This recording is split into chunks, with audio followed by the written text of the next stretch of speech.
welcome to the Plainfield Senior Center. My name is Kelly Skaplin. I am the Recreation Director here. I want to thank everyone for coming out on this rainy day to our Q&A with the candidates. First, I would like to introduce the candidates in attendance for today's event. Please welcome Cathy Tendrich, Democrat. Good morning. Kevin Cunningham, Republican. Good morning. Dan Reale, Libertarian. Hello. Bill Knight, write-in candidate. Good morning, everybody. How you doing? Candidates, we are so pleased to have you here today. Thank you for taking the time out of your busy days to come. We'll start with Ms. Tendrich. Ms. Tendrich, what experience do you have that makes you a good candidate for first selectman? So I think my 25 years of business experience has given me a lot of knowledge. What that has done, it has helped me to be a good decision maker. It has helped me to be a good listener. But more than anything, when you own a small business, you have to be able to multitask.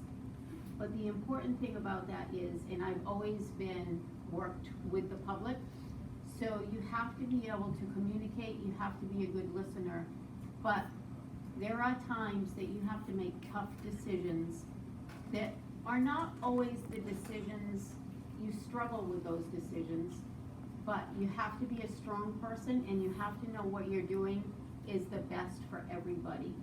So I think my qualities of being a business owner for so many years and having to make decisions, but I think the other thing that's important is you have to realize, not only as a business owner, I volunteered, I've been involved in the community, and again, it's that communication, it's being involved with your community, and it's caring about the people that live here.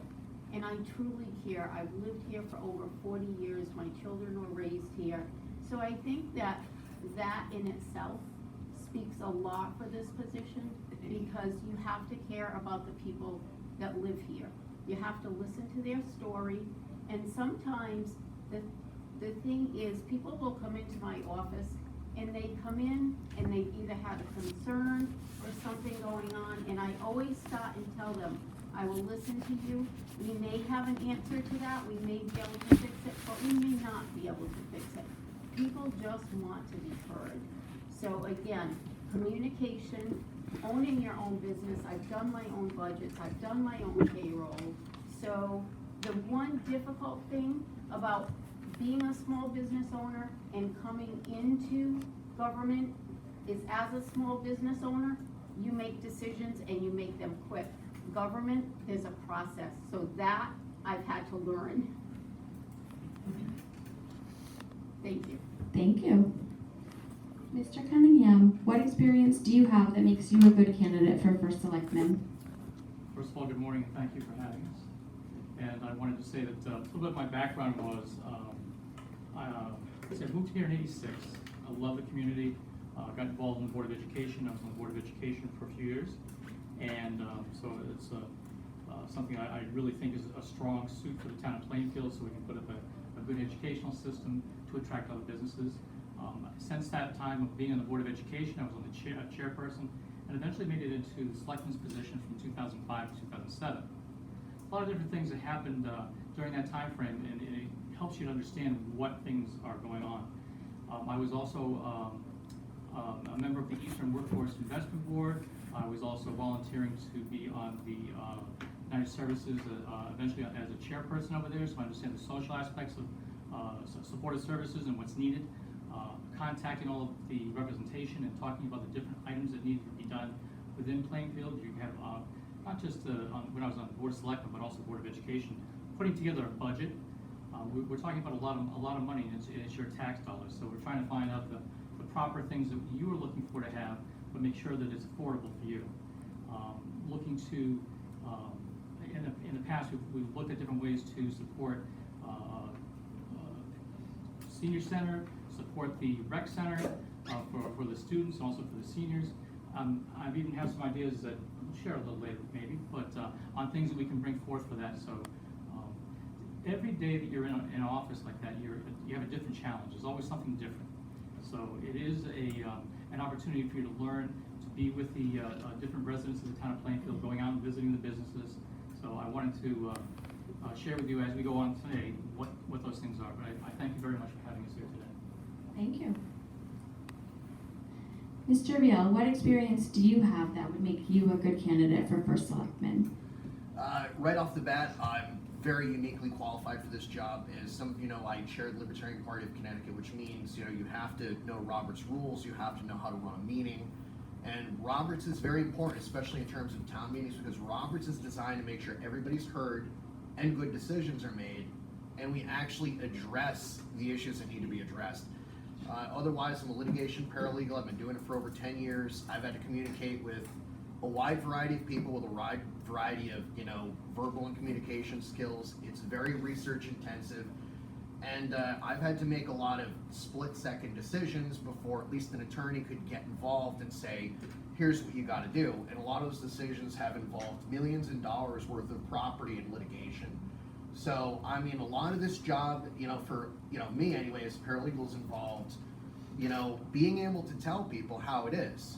You know, and the other part of the job that I bring, and I don't think anybody else brings nearly to the extent that I do, is the ability to say, you know, here's what we can do, and here's what we can't do. You know, because you can't promise things, you know, at least in my line of work, that you can't deliver.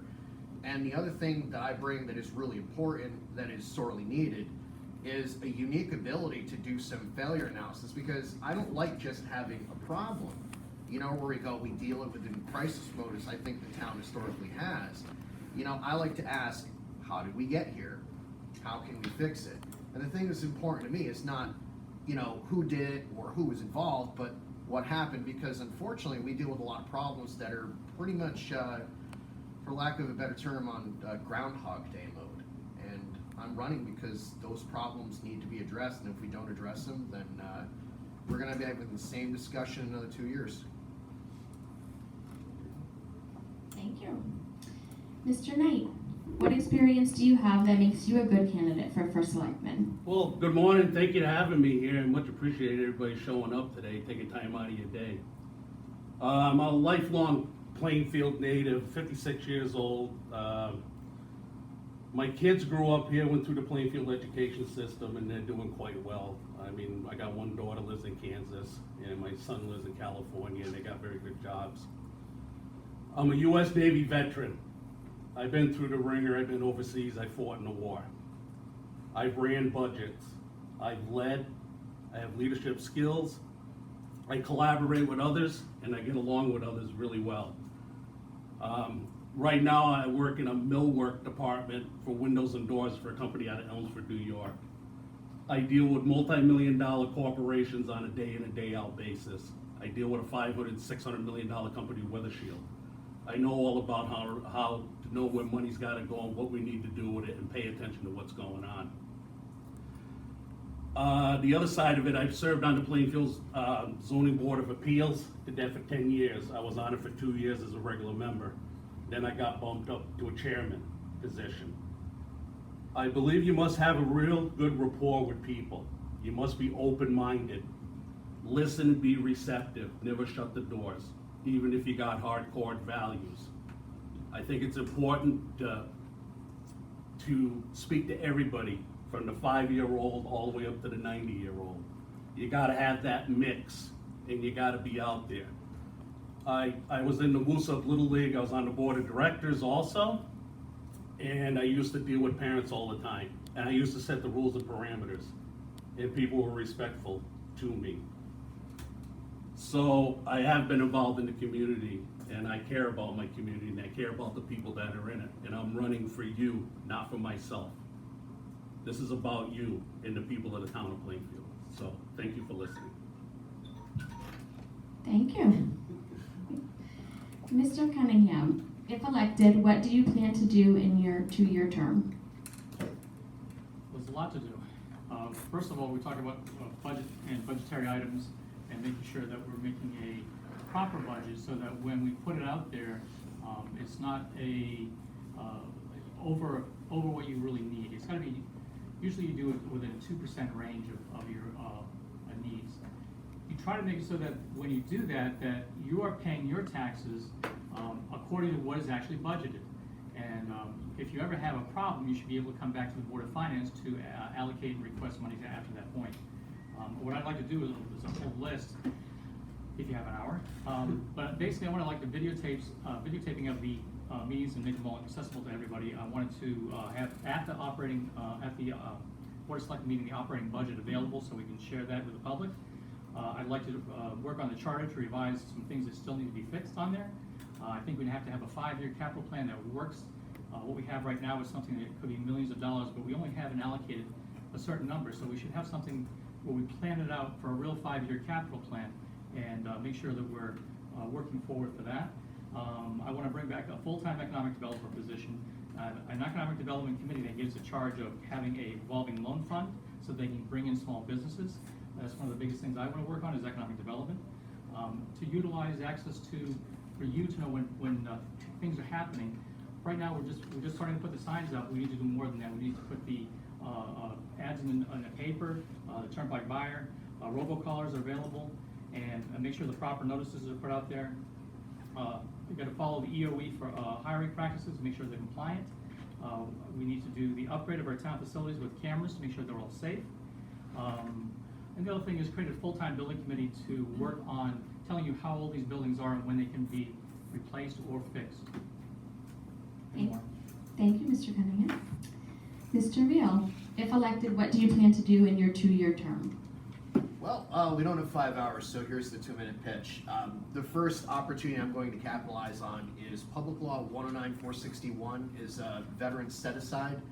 And what the United States government has done, for service-disabled veterans, is they said, you served your country, you're disabled, we're gonna help you run and start a business. So a lot of federal contracts have that set aside. We are currently not taking advantage of the fact that there are tons of businesses, like in the defense and construction sectors, that need subcontractors that qualify.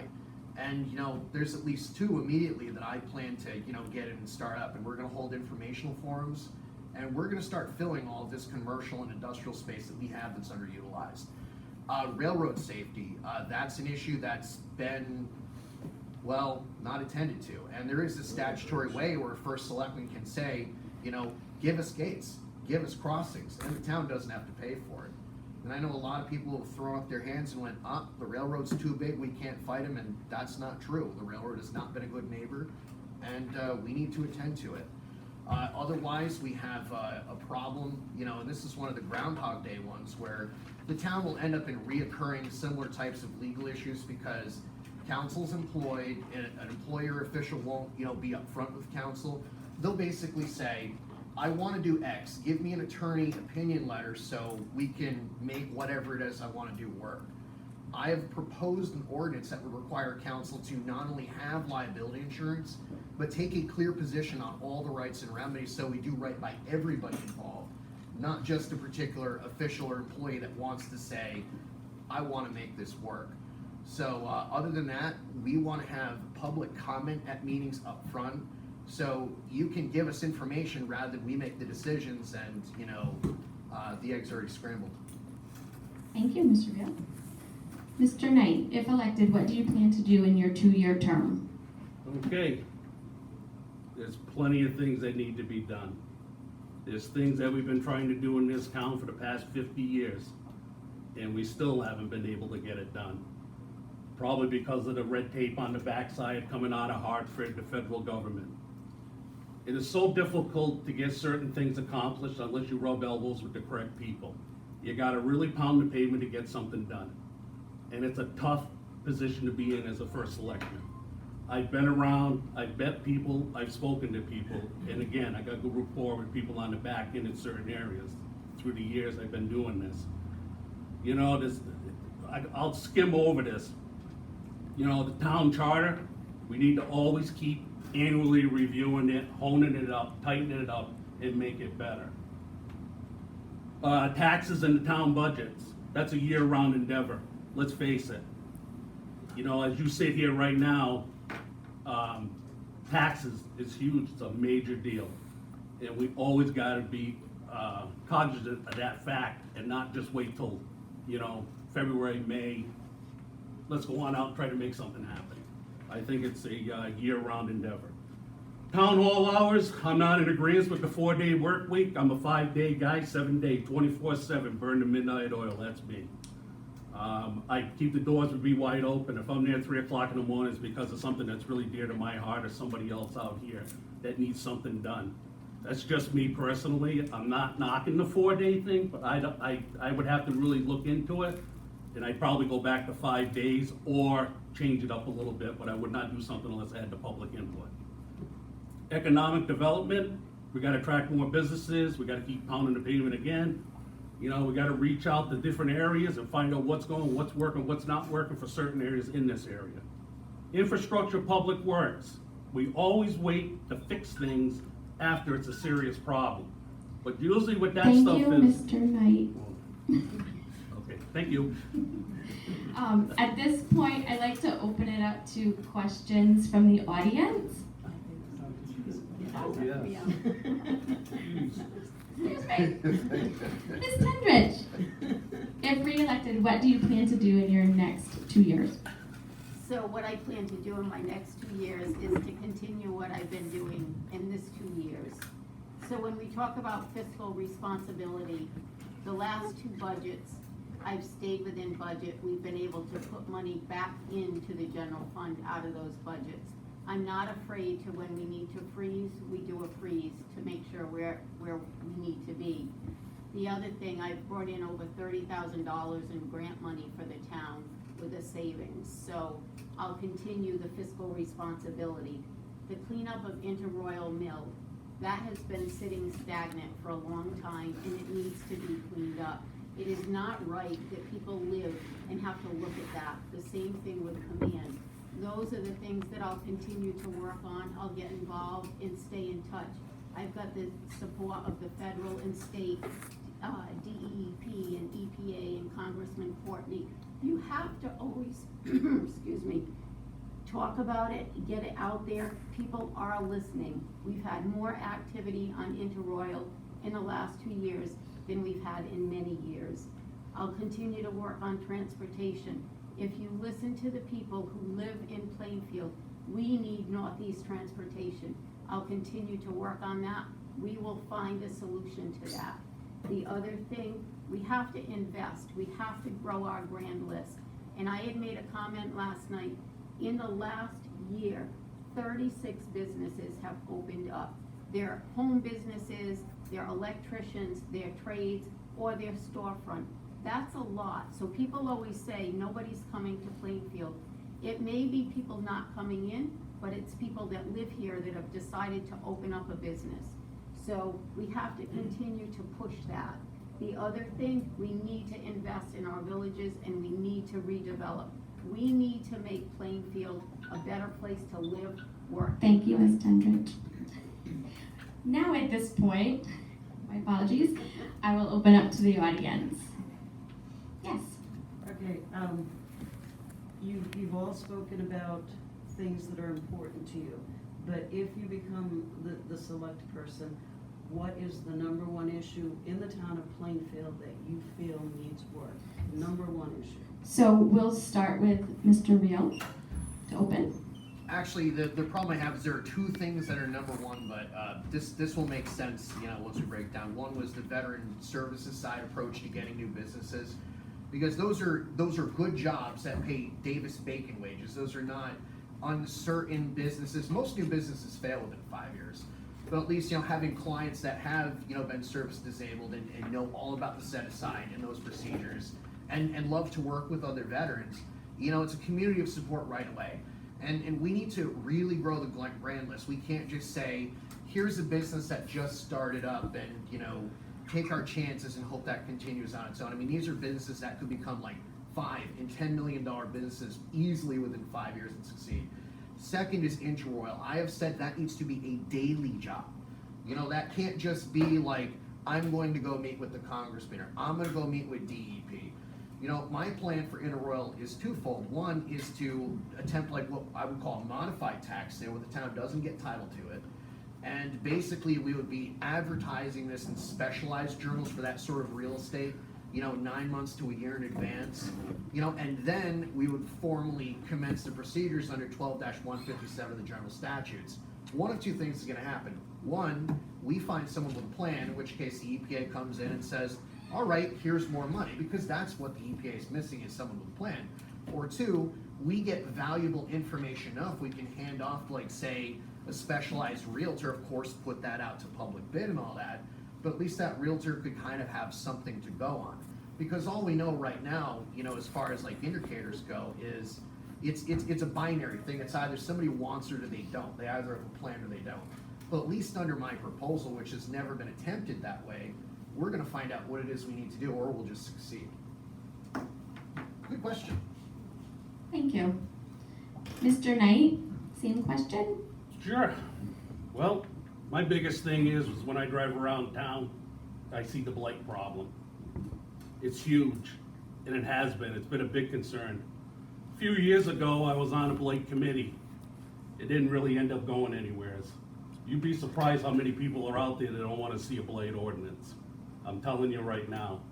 And honestly, that is probably one of the tougher ordinances to get done. But it is something the town needs to take care of, because if you drive around town, it's pretty sloppy looking. Through no fault of the government that we have now. I mean, it's just, I've seen it, and it's gotten worse. You're talking about the command property, which is tied up in litigation, which, wherever that goes, it's gonna go. You're talking about Interroyal's been down there for 40 plus years since it burnt down. That's a rough looking area, and it's right next to the town hall. We do a lot of stuff down there at the Lions Center thing. We do a lot of community stuff down there, and it don't look good. It needs to be cleaned up down there. Even along the fencing areas, I think the town could do a little bit down in that area too to clean it up and at least make it look a little bit better, fix the lights, things of that nature. We have a lot of underdeveloped property in town, and then again, that goes back to our Economic Development Committee, which is just fired up. You gotta look into all of this stuff, because when buildings sit, like the annex has for all these years, it's not good. You gotta be proactive, not reactive to these problems. And when you see something happening, you gotta get on it right at the gate. And you gotta keep it going and pound the pavement again. I know I use that term a lot, but you can't let off the throat. We have a lot of empty buildings in town. It's sad. But we gotta find a way to fill them. And it's very difficult. I don't care who sits in that seat. The job of being a first selectman in the town of Plainfield is not as easy as everybody thinks it is. It's a very difficult position to be in, but you gotta know the right people to get things done. And that's it. Thank you, Mr. Knight. Thank you. Ms. Tendrich, same question. So I think the number one issue, excuse me, I'll probably lose my voice today, again, is growing the grand list. Because when you grow that grand list, that determines our budget, and our budget determines our mill rate. If we want to keep our taxes down and we want to make Plainfield affordable, we have to grow our grand list. So you have to be involved. You have to know developers. You have to know to be able who to contact to bring in businesses, and you have to be involved in all different, the real estate agents. We've hosted 2 different real estates with all over, so that our property is being out in Hartford in different areas. It's being advertised. We've joined Connecticut Main Street, which is all over. That gets our information, any properties that we have. So to talk about the blight issue, how can we, and I am for a blight ordinance, but how can we as Plainfield tell you what to do with our property when we have properties sitting in our town that have sat there that are an eyesore? We have to be the one to stop that movement. We have to stop cleaning up those properties. And when you look at Interroyal, if we could clean Interroyal up and get that area developed, that is a whole new life to downtown Plainfield. We have the train right there, and I know there's a lot of complaints about the train, but that train at one time was passenger train, it's freight train. We live right on the 395 corridor. This is a perfect area to redevelop. We're close to Providence, we're close to Hartford, we're close to New York, and we're close to Boston.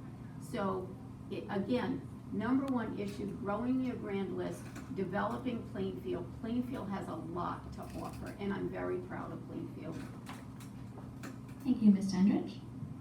Mr. Cunningham, same question. It's a tough question. I think all of us up here could take like about an hour each to answer all the different things we want. But the number one for me is economic development. If like Cathy was saying, if you grow your brand list by bringing in more economy and more businesses into this area, your brand list gets better. Therefore, it makes it easier for your taxes, and you can actually be able to hold down the taxes and not have them raised. So bringing those things in is fantastic, but you've got to be able to have a plan. One of my first things on economic development is to hire a full-time economic developer. Make sure that the Economic Development Commission has a charge and have them go to get a revolving loan fund. We used to have a revolving loan fund. It helped small businesses in this town to start up. And we're looking at small businesses, we're looking at medium-sized businesses and large. I mean, we have the dog track available. I know that the developer is looking to put something in there. That's still being a work in progress, that's fine. We have to help them along, be sure that if there's anything that's an obstacle, we work with the state of Connecticut, work with the local legislators to help them to get that going. But at the same time, you can't forget the smaller things. Small business is the backbone. It is where do you go shopping? This is all the things that are empty right now that we want to fill up. So economic development is huge. It really ties into then what else you can do. I mentioned before about purchasing cameras for all the buildings to make sure that they're safe. Well, it makes it so much easier if your brand list grows because you have more monies coming in for your taxes. So all those things can be accomplished, but the key is, to me, economic development. If you can get that going first, all the other things fall from there. Thank you, Mr. Cunningham. Any other questions from the audience?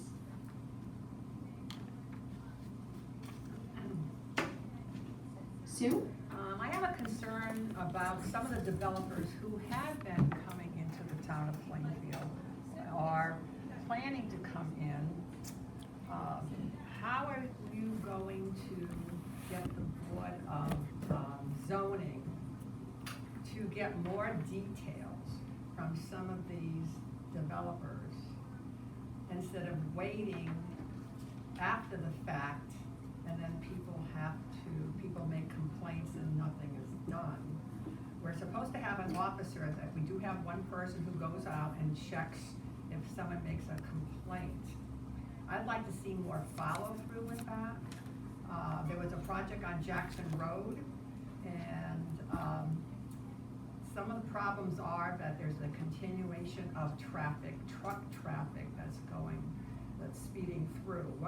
What are your plans to help people deal with maybe some negative impact of some of the developers coming in? Okay. Any questions about that? There were a couple different questions, I think, all in that. So. And plus, you got to decide who goes first. So. Well, Mr. Knight is up. Okay. Just that after the fact that a developer or company, it comes into the town of Plainfield, who is going to keep track of them following it might have been some kind of special conditions from the Board of Zoning. Okay, excellent. So, Mr. Knight? Sure. I would venture to say the way that works, somebody comes into town, you got a developer that's gonna come on in. Chances are they're probably gonna go to the first Selectman's office to discuss that.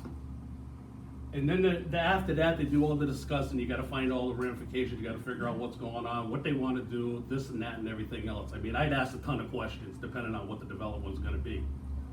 After that, if they then in turn, they go down to the town engineer's office, they're gonna have to go down and file the papers to go before the zoning to have a hearing. So when you go on down to have the hearing, at that time, the zoning board has the paperwork in front of them. It should have everything is listed out on the form, what they're looking to do and what they need to do. So it's critical that the zoning board listens and asks questions pertaining to the application. A lot of times, there's not a lot of questions they'll get asked. That's a tough board. I mean, so at that time, they'll go through, okay, this, that, they'll say, well, you gotta change the driveway, you gotta do this, you gotta put shrubs in, how many trucks are gonna run? I mean, they'll ask these questions, but you gotta hold their feet to the fire. You can't let them get away with it. That's where the zoning enforcement officer should come in And so in the town engineering office should be out at these sites looking at what's being done when they're developing the property to make sure that they're adhering to the application and what the boards are telling them what they need to do. And if they're not, then they should come back. And somebody should say, hey, you guys ain't following through. And so then the zone enforcement officer should go ahead, write up his paperwork, bring it to whoever, and get it taken care of. But you gotta follow through. You just can't let these people come in and do whatever they want, because they're not necessarily coming from the town of Plainfield, they could come from Rhode Island and whatever. And that's a problem, because they decide they wanna pick tent, fold, go, who's holding the bag? Town of Plainfield. Thank you, Mr. Knight. Ms. Tendrich, same question? So I just want to make sure, your question was, once the business is here, how do we follow up if there's a concern or complaint against that? So again, it goes back to the zoning officer.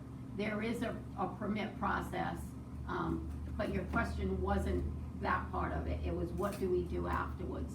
So if a resident comes in with a concern, we do. It depends what department it has to go to. So if it's a building concern, then the building official would have to go back out, because there are stages throughout that process that they go out and check. So if it was a building concern, we would send our building official out. If it's a zoning, then we would send our zoning official out to it. But the thing with that is, you're absolutely correct, that we need to have a process that we follow through with that. One of the things that I've done since I've been in office, if we get a concern or a complaint and we've sent our zoning officer out there, we keep a record of that. When did he go out? What was the conversation he had? And then make sure that if he gives them 2 weeks to correct that, then in that 2 weeks, go back out there and check and make sure that they did that. So again, it's communicating, it's people coming in, us hearing their concern, and then making sure we send the right department out. But not only sending the right department out, making sure that that department is following through with what they've gone out and told that business to do. If they've told you on a certain date you have to plant trees, then you need to be back out there on that date and make sure that they've planted those trees, or whatever it is. So again, building official, zoning officer, open communication, and following through with that. Thank you. Mr. Cunningham, the same question. So it really starts up with the plan of conservation development, talking about what zones are within the town. From there, you're definitely looking at an application being put in by a company to do, you were talking about the trucks on Jackson Road going back and forth. I have the same issue on Moose Pond Road, where they're doing gravel ops, and they go by all the time. Inclusive of that, when they go on Saturdays after they're supposed to, sometimes they go on Sundays. So there has to be some sort of limitation. Now, unfortunately, at that time, you don't have a zoning enforcement officer there, and he's not available. But you do your best to document what you have found. If you have to get a call to the police just to say that this is what's happened during the weekend time, just let them know. But you should document as best you can the time, what vehicles are going by. The zoning enforcement officer should be contacted to do the follow-up on them. The other problem is, we don't always know when there's a variance to any of these normal regulations. So if they've given a variation to, well, I want my gravel up hours to be a different time, but they were granted that variance to do so, you have to understand that as well. So really, it should start with a phone call to the town hall, talk to the zoning officer to see what's really happened with that particular issue. I think you might have sent something else in that question, framed it around something else, but that's what I was trying to get. Was there anything else other than that? Okay. Thank you, Mr. Cunningham. Mr. Reale, the same question. Thank you for asking that question, because this goes to one of my main concerns, which is why I'm running. And to be honest, when it comes to a lot of planning and zoning things, I have to say we live in the land of confusion. And I'll give you an example. Currently, the town is suing itself. The Zoning Board of Appeals is is being sued by the zoning board and the enforcement officer. If you look at the actual record in that suit, you can't even specifically tell what the complaint is. I mean, I've already brought it up, public meetings, that we don't follow the statute. I think it's 8-7 or 8-8. We don't have a court reporter, like we don't have a real, as the statute requires. You know, so we also haven't nailed things down as to like isolate what the issues are. I mean, this is where my particular skill set, you know, is very important and needs to be utilized, because we have a bunch of things where sometimes things are applied more aggressively than others. We have a current suit, which is a wrongful death suit involving a swimming pool. I mean, these are the sort of things that, you know, should not be happening. I mean, and I try to approach things with an open mind, but I can tell you, the reason we keep dealing with these things is nobody is made, you know, to take a consistent position. I mean, because one thing I would do if it came down to it, the selectman has the power to take oaths. I'd say, okay, you know, what is it that you observed? You know, and I would go and take a look at the zoning enforcement officer and say, okay, well, what are the specific ordinances you are enforcing or not enforcing? You know, and a lot of the problem we've always historically had is, you know, it's all right to say certain things have or have not been attended to, but my particular skill set is to nail things down. So other than that, we had a bond issue with a developer up at Brunswick, and it turns out that one of the companies posted a bond. The company wasn't even authorized to, you know, sell bonds in Connecticut. So my solution is attention to detail. Let's clean up our own house. Thank you, Mr. Reale. Can I have 15 seconds? Just to hit on something real quick. I'm sorry, that's not allowed in our format. Okay, thank you. Next question from the audience. I tried. Sherry? Who decides, or how do these businesses find out about property here in Plainfield, and who is the deciding person or persons that say, okay, this business has come here? I mean, we just got a new Dollar General. There's one in Lucid, you know? I understand across from Baker's Dozen, it's gonna be an auto store, O'Reilly's or something. There's Advanced Auto right there. Why are we not trying to get newer business, you know, different businesses in the town of Plainfield? So, Ms. Tendrich? So it's zoning regulations. So if, for instance, Dollar General, we cannot tell them that they can't come to that area because that area is zoned for that. So we can't pick and choose who we want. As long as they fit into what those zoning regulations are, they're able to go there. Same with the auto zone. That is zoned for that. So that's why those businesses are able to go there. How we try to get different businesses is by marketing Plainfield, and for instance, like Connecticut Main Street. Those are ways that it gets the information out to what properties we have and what fits in that property. You'll see now a lot of solar. People are wanting to put solar in if there's an acre lot or 2 acre lot. There's certain guidelines that you have to go by. If it's more than a 1 meg, it has to go through the siting council, so that takes it out of our hand. We don't even have any say in that if the area, and it gets passed by the siting council. So it's really your zoning regulations, the areas that you're going in. But for us, we try, and I can only speak for my part-time economic developer and what we look for, we're trying to look for businesses that serve the residents here, that we know the residents will benefit by. The other thing is when we talk about the development of the dog track, the developers there, we talk with them constantly. They're trying to make sure what they bring into the dog track is gonna be long-term. You don't want somebody to come in, get their 5-year tax deferment, and then at the end of the 5 years, move out. We want businesses that are gonna stay, are gonna fit, and that we're gonna employ people. So that's how we do it, or I can say that how I've been handling it. Thank you, Ms. Tendrich. Mr. Cunningham, the same question. I'm just gonna add one more layer to that. Every 10 years, the town of Plainfield requires us to come up with a plan of conservation and development. And inside that talks about all the zones, what things you would like to have in areas. So that is kind of the blueprint to start with. And then within the zones, you have the engineering department, the planning engineering talking about that. And they talk about that with planning and zoning to what they'd like to have done. And there's constantly making changes to each of those items. So It could be a change in how much the buffer zones are gonna be for properties. So that's really something that I would ask, if you consider this, that you can get involved in as well.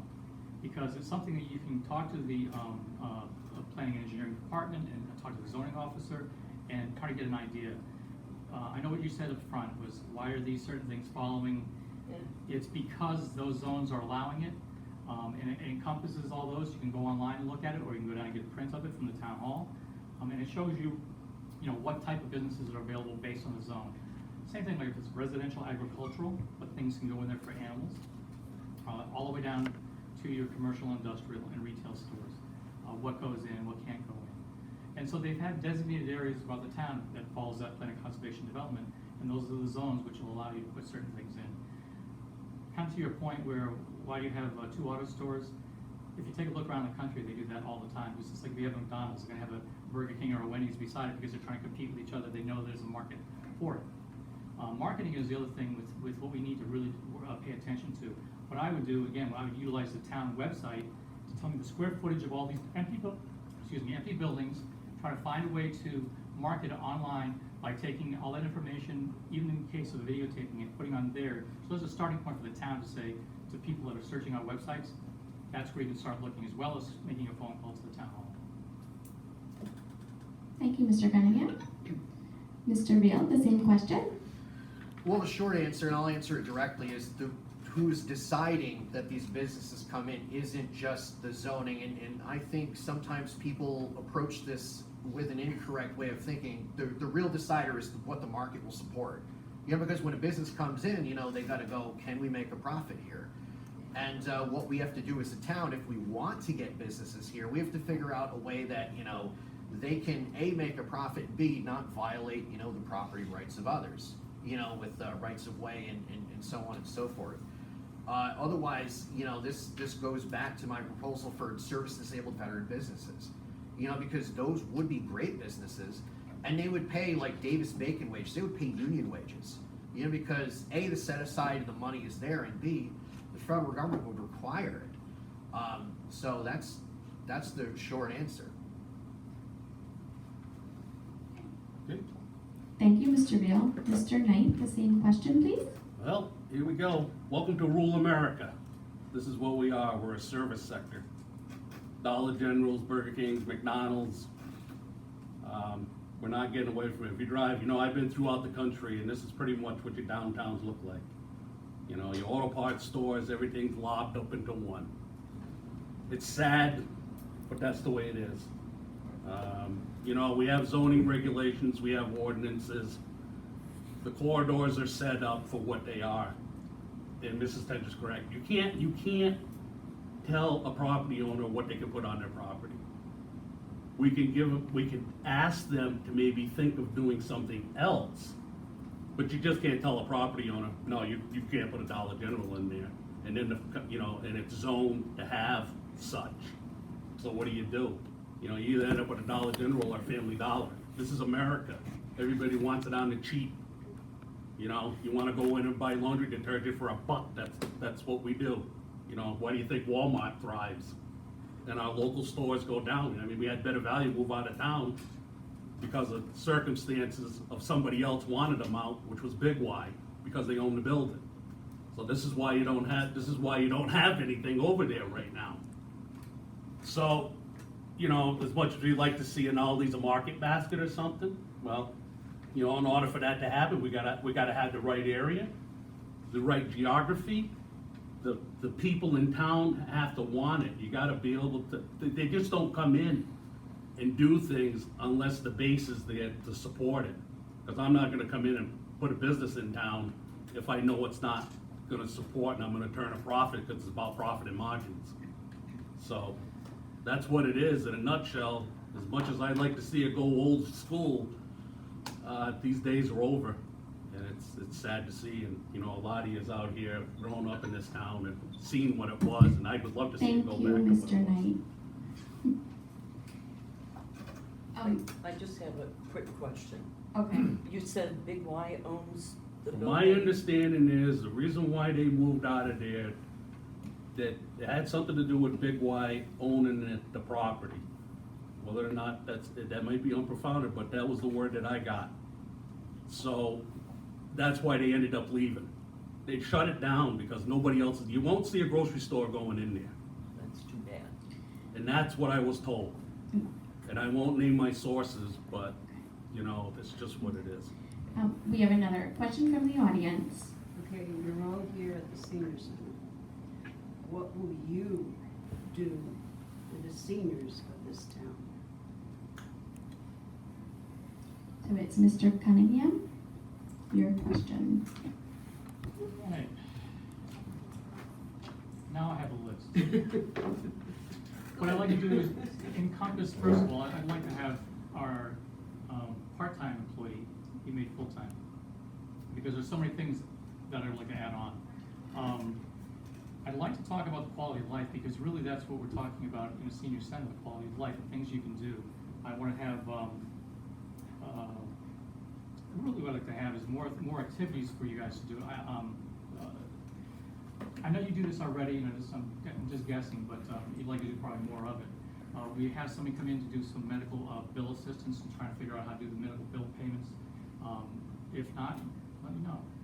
Also having a money manager here for consultants to talk about your money management and how you can, for retirement and how the process should work, and to help you out.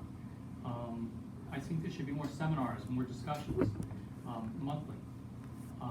There's something else I looked at into a long time ago, and I found out there's also grant monies available to pay for the whole thing, which was a senior playground. So it keeps you active, keeps you healthier. There's a lot of other things you can do, talking about with the different seminars and discussions about nutrition programs and exercises, healthy services, blood. I mean, if you do an annual one, you've done the Senior Expo, but I think that should be done more throughout the year, not just one time. So having somebody come in to do health discussions, and again, information assistance on how to do your insurances and Medicare, Medicaid, those are things I think would be, educational classes on computers. Again, there's a whole list, but this is really what you're going to be coming here to say is what you want to have. Because I can say what I'd like to have, but it's really up to you. So there's lots of options. I wish you would just reach out to your esteemed part-time support. Ask them. Thank you, Mr. Cunningham. Mr. Reale, the same question. Short answer is property tax relief, because as you know, the cost of living adjustment for Social Security is not exactly matching either inflation or the amount of property taxes that have been going up in the aggregate over quite some period of time. I mean, because it's wonderful for people to come here and say, I'm fiscally conservative and look what I did to be financially responsible, but I mean, don't take my word for it, you know, the proof is in the pudding. So I mean, you always have to be mindful, government can't give you something unless it's first taken it away from you. I mean, there are a lot of things, I mean, let's just face it, government is not there to run your life or teach you how to do things. I mean, it's there to provide core services that, you know, have to do with, you know, I mean, government's more of an umpire and a referee, it's not an active participant. So in short, our misunderstanding of that role is what's gotten us to this point where not only the basic government functions aren't being attended to, you know, like for example, I mean, last year we found a ballot bag that had a broken seal on it. You know, we've got the town suing itself. I mean, I don't think we're in a position to say government ought to go out and find more things to do until government cleans its own room up. But in short, you know, once we get those core functions down, and once we get some of my other ideas implemented to increase the grant list, which will make people move to Plainfield, which in turn will lead to all of those other quality of life things that naturally come about, you know, we gotta get back to basics, and that's how we get the thing that, you know, government should be offering you, is property tax relief, car tax relief. You know, and we can't get to those things unless we actually get fiscally responsible, to be honest. Thank you. Mr. Knight, same Sure. question. You know, we can't forget about you. You know, you must never be forgotten. You guys have paid your dues through the years to get where you are, pay your taxes, you know, have a home, collect your pension, and so forth and so on. We should be looking out for you. The town should do as much as we can to a certain extent, because everybody should be able to help themselves, but the town should be here to take care of it as needed. My question, they don't do the tax abatement anymore, the once a year thing? I can remember back in the day, my grandmother used to get like a $600 check through the government or through the town because of paying rent and so forth and so on, and they used to do it once a year. Do they do that anymore? I mean, they still do that, right? I believe they do. So, Yeah, maybe Kathy, you wanna answer that, go ahead. I'll let, she can, let her. I mean, she knows more about it than that part than I do, so I got no problem having her answer it. so I can answer it when I In answer. your 2-minute Okay, time. thank you. So anyhow, so I do believe that they have that.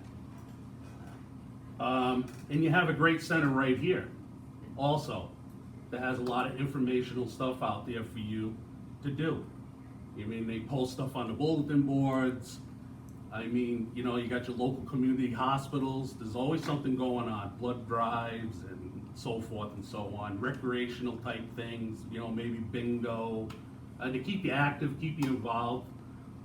I know some of the other towns like Killenly, they do the bus trips, they probably do that here, you go to different areas, go on up to Sturbridge Village and things of that nature, get out for the day, go shopping down at Clifton Crossing Mall. I mean, so there's plenty of things, I'm sure that it's available to you. And this center right here, I believe, provides quite a bit of it, so. And if there's anything else that you had needed, and as your first selectman, door's always open, I would have you come on down and say, hey, Bill, Thank you, you know, Mr. can you look Knight. into this for us? Thank you. Ms. Tendrich, the same question, please. So to try and answer your question, Bill, there is a rental rebate. You have to be income qualified, you have to be a certain age, so we do have that rental rebate program. The other thing we have is we have a tax credit program that pretty much works the same way. You have to have income guidelines, you have to be a certain age. What I would like to do, and I have been working with the tax assessor to do, I'd like to increase that, be able to increase that. So what you're getting now, I'd like to be able to double that. And what you'll see for anybody that receives that, it goes automatically right to your taxes, it deducts it. So it's not like you get a check when it comes to the tax, it's just applied right to your taxes. So we are working on that program. The other thing that to be mindful for the seniors, the biggest thing for me in door knocking and listening to the seniors is the tax, you know, their taxes. It's hard for them to be able to pay their taxes. So that is the biggest thing. But the other thing too is to make sure that we don't cut the rec budget, because the rec budget has a lot to do with the senior center. You know, we're fighting to keep our pool open because a lot of our seniors use that for physical therapy.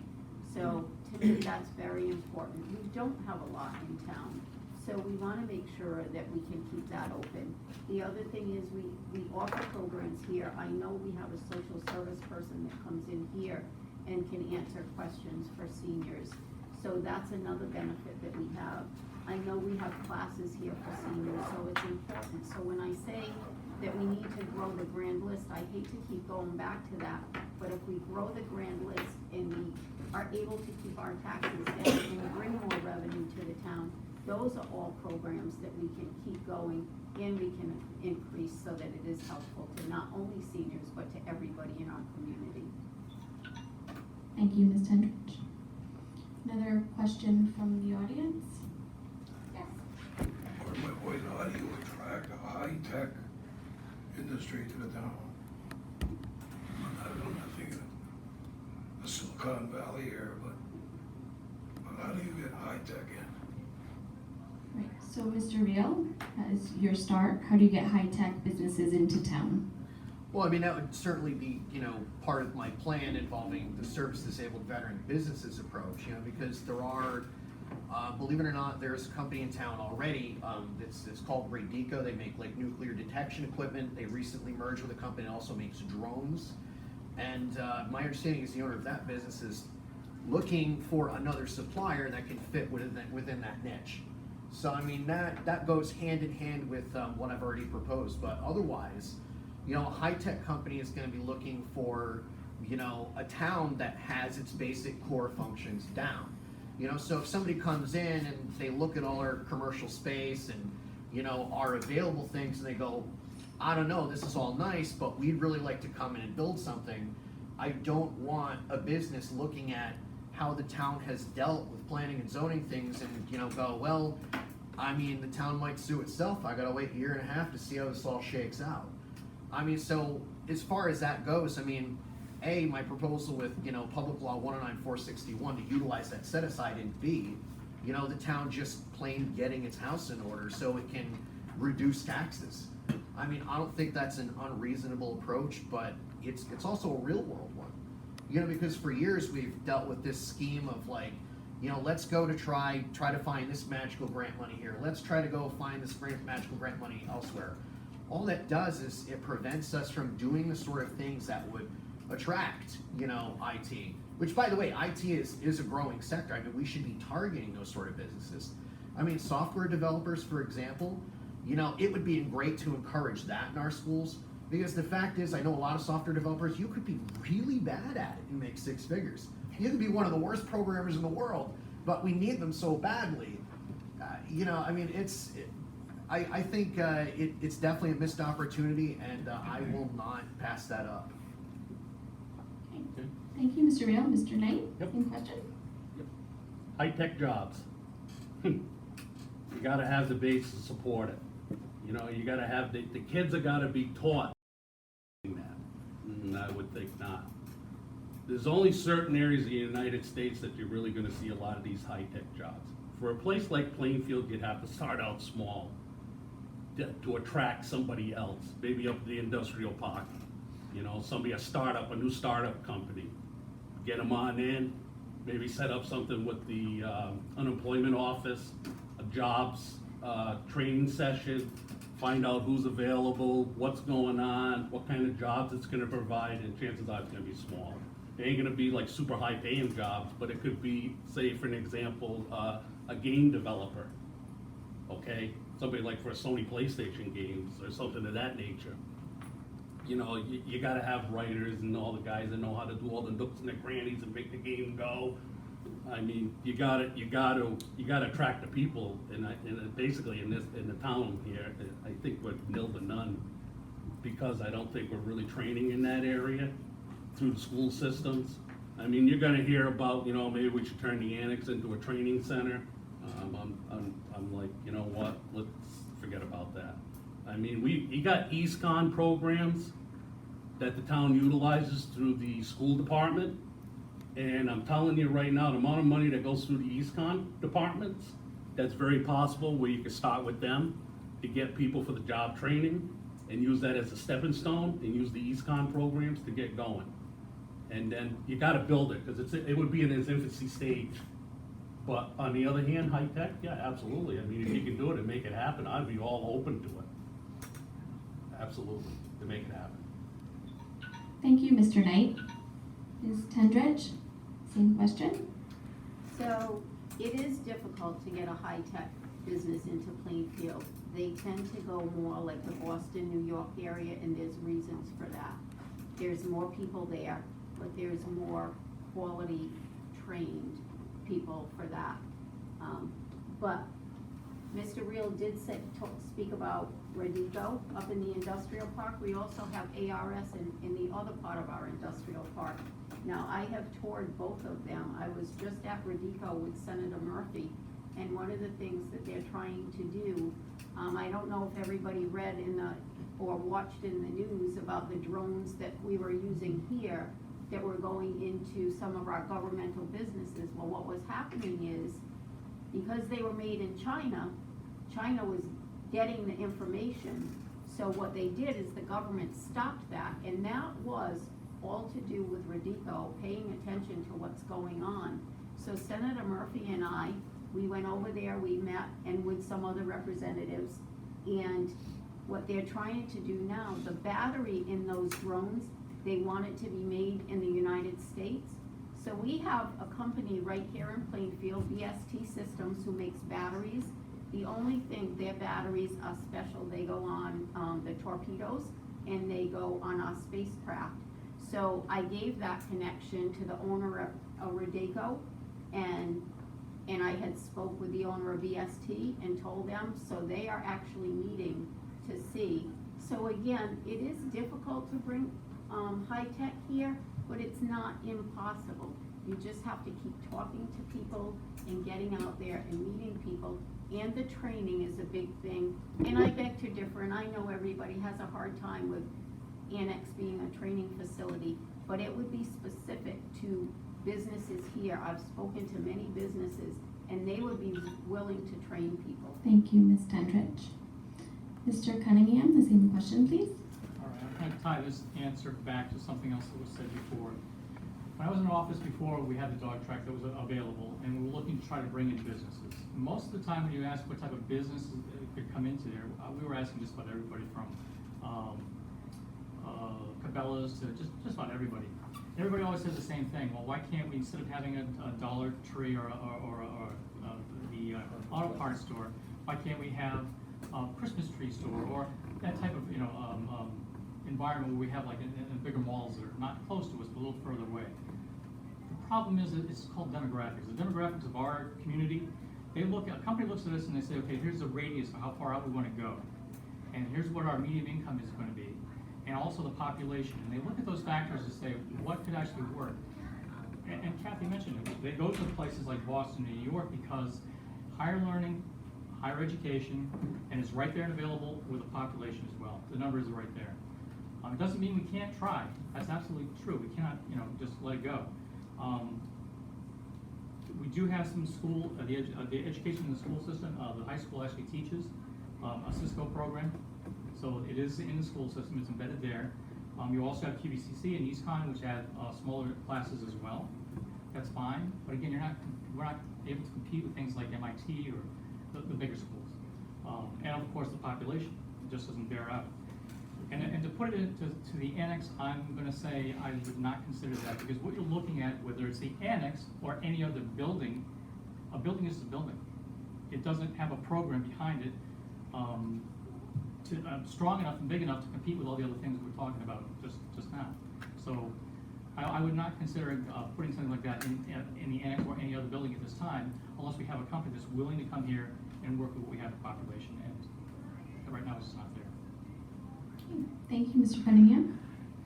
Any other questions from the audience? Yes, Sherry.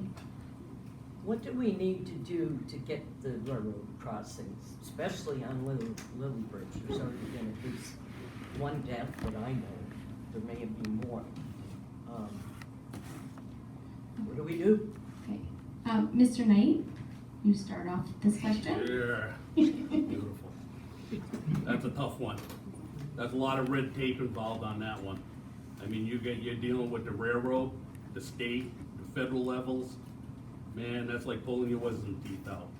I mean, to put a crossing in there, the amount of money is ungodly.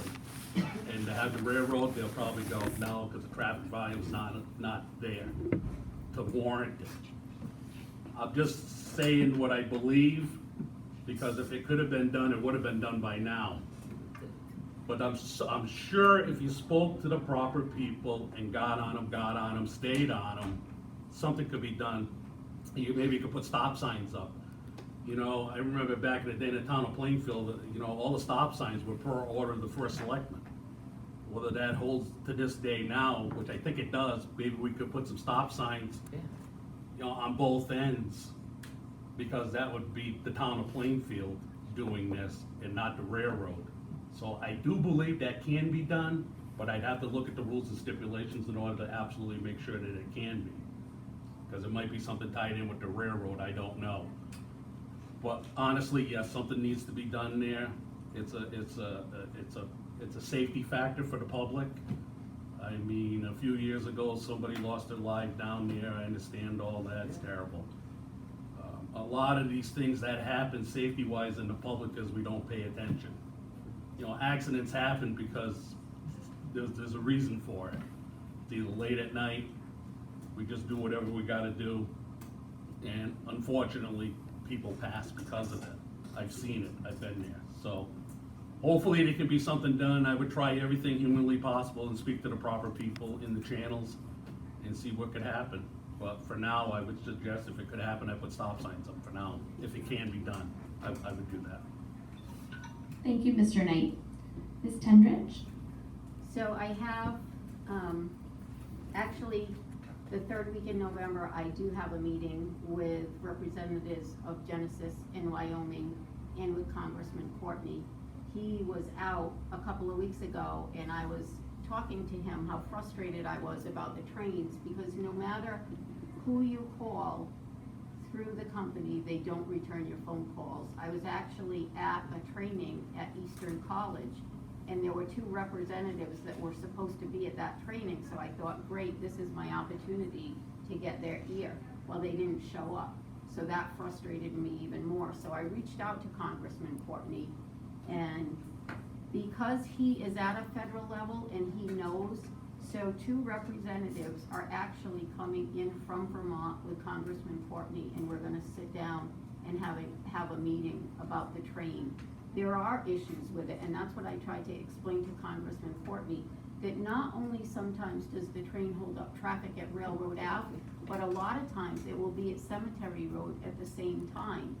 So it's not safe for residents. So that's one of the things I want to address.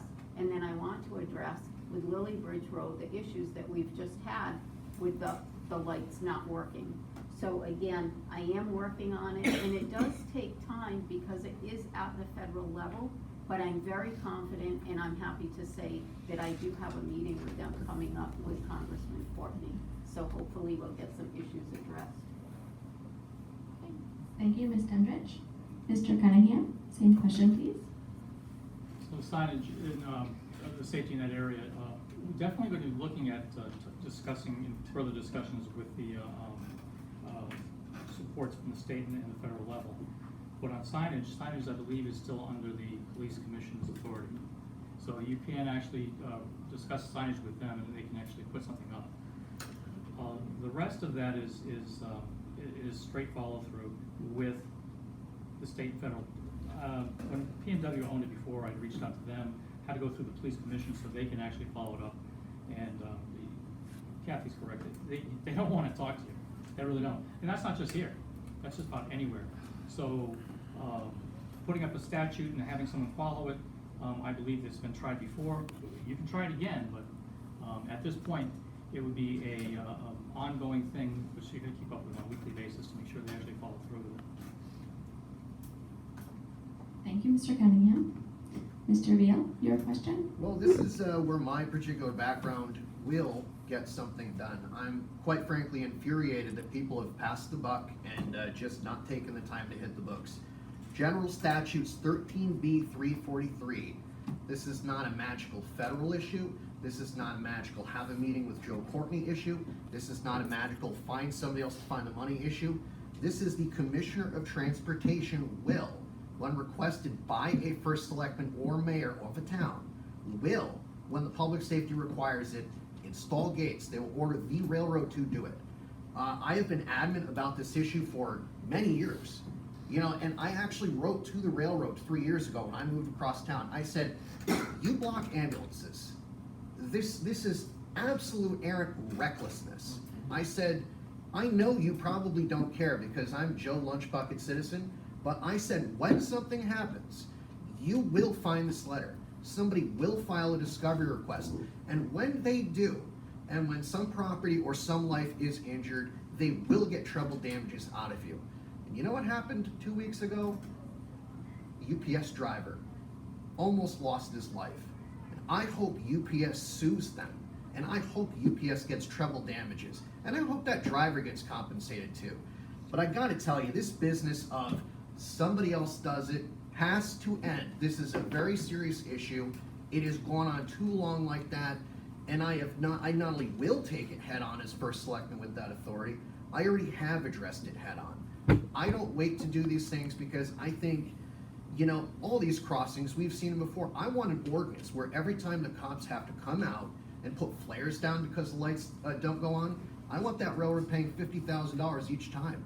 We will get their attention on this issue, and I will see it done. I'm done waiting. Everybody else may have a different opinion, but I'm on it. Thank you, Mr. Reale. Are there any additional questions from the audience? Yes, I Debbie. think of things as they talk about other things. Yes. My husband passed away 12 years ago, but before he passed, the property we have called a little stream that goes back of our property, down the side, under the road, and to the other person's yard. Our property gets quite a bit of water, and, you know, we checked in, we asked, you know, can the town dig that deeper, or can the state do it? And each other says, no, they do it, and no, they do it. Who does do it? Because that's highway runoff that comes on my property. All right, so for the last question of the day, Ms. Tendrich. So I don't know where you live, so I can't say if you live on a town road or a state road. Old Plainfield Road. So if you're on a town road and there is drainage there, the town can come out and look at that and assess it. Is there drainage there now? Do you have like a drain basin on the street there that pipes go into? No. Because you said it seems like it runs off your property underneath the road? Yep. So then there has to be some type of drainage, I'm gonna say, there. So, again, if it's a town road, the town can go out and look at it and see what needs to be done. I've had this issue with other residents, that we can't change the flow of water that is on your property, that's coming off your property, but we can definitely go out and look at it. So if you want to call me later at the town hall, or even later give me your address, I can have the highway go out and look at it and see what the issue is there, if we have drainage there, and how it can be handled. Thank you, Ms. Tendrich. Mr. Cunningham, same question, please. Short answer, obviously, we don't know exactly what the issues are, but we probably have the highway along with the zoning, take a look at it to see if there's anything else going on with the culvert. Is there blockage on the other side? Is it a lot of flow coming down through? Does it all fit into that pipe that's there right now? Is the pipe too big, too small, and you need a bigger No. one? The pipe is big enough. Okay. So without knowing all the details, but I would point first off, you call the selectman's office. You'd also talk to the highway supervisor, go down and take a look at it. And then from there, see what could be a resolution. Most of the time, it should be an easy resolution. Depends on where the water's coming from, and obviously you can't divert it onto somebody else's property, so it has to be done with by way of all the ordinances and zoning. So. Okay. Thank you, Mr. Cunningham. Mr. Reale, your question? Yeah, I mean, I'd have to agree. I mean, it's something that has to be looked at, but I would add a third layer to it. Like, when it comes to wetlands, you're also talking about sometimes depending on if it's in a 100-year floodplain or a 500-year floodplain, that's where sometimes you might have to get FEMA involved. Like, if it's really a lot of water that's, getting involved. Sometimes that's an Army Corps of Engineers issue. I doubt it's that big. But, I mean, one of the things I'd have to know is it in a floodplain? Before I could even adequately address that. But I'm happy to look at it. Okay, thank you, Mr. Reale. Mr. Knight? Without knowing the particulars, I concur with my colleagues here today. Call the first selectman's office, go down and see Mrs. Tendrich. What I would do is whatever's happening with the runoff, take some pictures. Just take a few pictures, snap some stuff off, that way you got something to show somebody what's actually happening. Because when you go out to these sites, and I've done this, it'll be all dry, and then you gotta look at, the water's running off here, it's running off here, you got a culvert, the culvert could be plugged up for all we know. Most of the culverts in the town, they go in and they clean them up in the springtime because of all the runoff, the leaves and everything else. You might need to put stone in there, who knows? But the town, if it's a town issue, more than they're gonna go out and take care of you. And I'm sure the first selectman's office, the town highway garage will come on out, take a look, and they'll be able to address your concerns. Because these are the type of things I talk about. Like, you got a concern, and a lot of people in town will complain about it and not go to the town hall to see the appropriate people. You did the right thing by asking the question, and Mrs. Tendrich answered your question as best she could without knowing the full details. This is what I talk about, having open lines of communication. Go down and see the people you need to in the town hall, because they're all very receptive to your needs. And I can almost guarantee you, when you get done, you'll end up being satisfactorily satisfied. You know, for the most part. Maybe they won't be able to do certain things, but at least they can address it and after they go down and assess the situation. So, and that's pretty much it. Thank you, Mr. Knight. So if there's no further, I said the last question of the day already. Can we do one more? Is everyone okay with that? I know we've kept you a little later than we had anticipated to begin with, so. All right, Ted, you're up. When any of the candidates plan a tax freeze for all senior citizens regardless of income? So, Mr. Cunningham, you are the question opener. Oh, okay.